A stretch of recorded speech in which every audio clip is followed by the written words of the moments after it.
Ọra na eze onye ọnụ na-anụ onye bụ Okongwu delisi ife dị iche ka ọnụ na-anụ onye. Abịa m ka nye ụnụ my full diary nya my full details ka anyị si wee je mgbọsị nje na nke Ezeobi ịgbụ ya vidio nya mgbọsị nje na nke Ezeobi ime interview ife mụ na ife je anya afọ m ịwa onye ka nji mbịa ngwa ụnụ si ụnụ na this man a na-akpọ Ezeobi na-atụ okwu na-eche nọ ife mmụmụ ekwu mma akọrọ ụnụ ka m si wee je bịa and ife butela anyị esemokwu n'ime last year. I cannot really remember the month. Man, echo ye ma the month. Je na my main page Okongwu Dibia delisi ife dị iche. E gbada na the video ka na my page. The video ka na my page. You got that? Anu me emende Dibia video everybody know which is I'm still coming back. Wait for return of Okongwu Dibia. Ọ na-abịa. So mgbe je na nke Ezeobi ka m gbaa ya video as usual ka m si agba ndị ọzọ video. Abata mbie ndị nwanụ kwuchisi elu m ụzọ na ma ya aba nke nwanne aya sị na na-eje efu president sị na onye ọnụ na-amara onye mbụ fasị na fa amama onye ka mbụ ibu Okongwu Dibia ngwa okwe ma m ala m ya want to go and see Ezeobi ajụọ m kedu ife m bịanụ sị fa na mbịa ka m gbaa ya video no video ka m bịa egbu ya no video ka m na-agba ndị dibịa and ndị omenala na na-ebring ya waka ọchọ fasị na m agwakwọ Ezeobi before m bịaba nsefano ihe mere nụ bụ na m egosi unu my video baanụ n'ime jeenu gosie video m ịghọta na unu gosie my video na ọ ya ama onye mbụ ngwere nke video nsi fa were dia phone search ya my video fa sị m mba m wepụta ya na my own phone ọkwa mobile mmepe my phone this phone eji SM ka m go that time enwebe my phone emepe my phone were onye the man fapụa well no almost close to 1 hour nkwụla outside na-echefa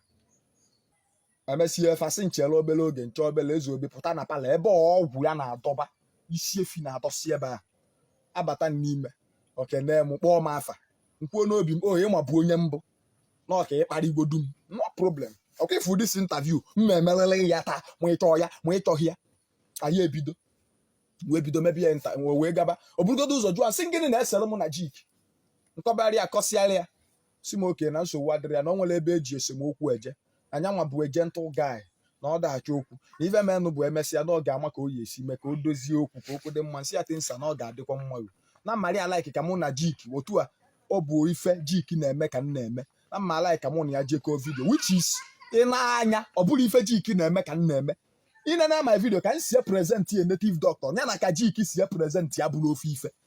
ọfụ a ka jik bịazie kọpịba m o nwere vidio mfu jik na-eme ọ na-akọpị m nka ya eweta da vidio gosi m ịghọta so okwubekwusie ọsị ma na ife menụ bụ na nọ kansụl ugo na aha emezi ya interview afa kansụl ugo ndị mmadụ ịbịa mefe interview I was like ị na-akansụlụ ndị dibịa ịbịa mee gị interview asị onye even president of Nigeria aka na-eme ya interview ruo taa governor of our state is not everybody ọ nwere onye dị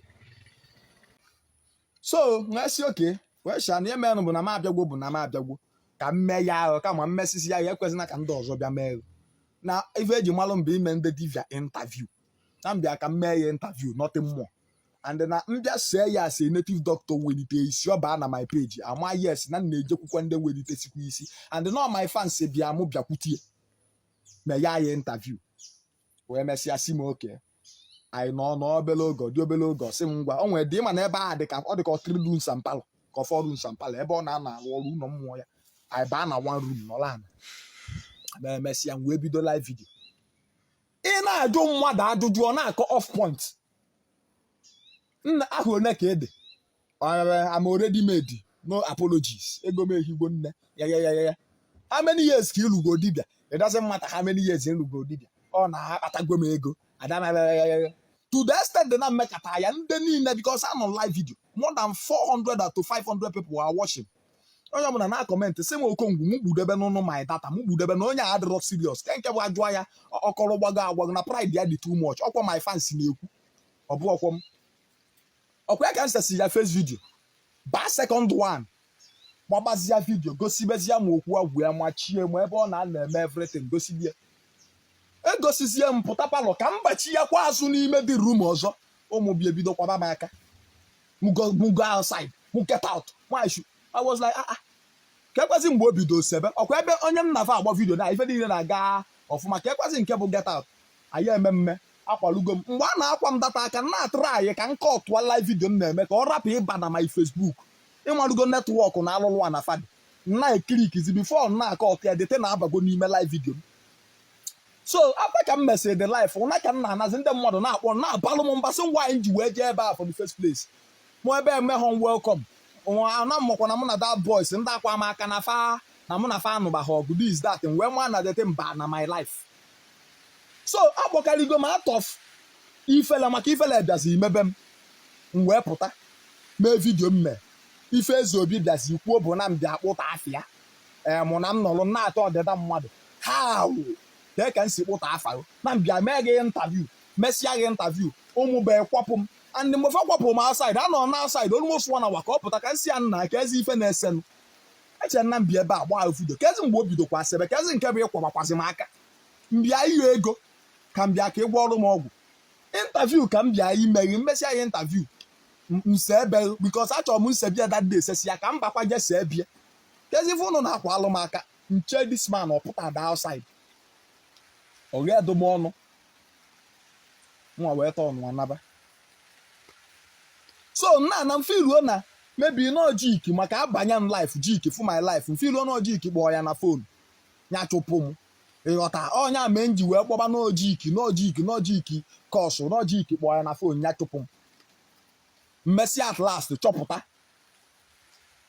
ma ọ bụlọ jiki na the man just dịrị onwe ya arrogant onye bịa bịa ka o mee gị interview ibugodo ụzọ sị na ada agba vidio mana enwee Facebook account ọ bụrụ na ị chọrọ ka a na-agba vidio ka a na-eme interview what are you now doing in Facebook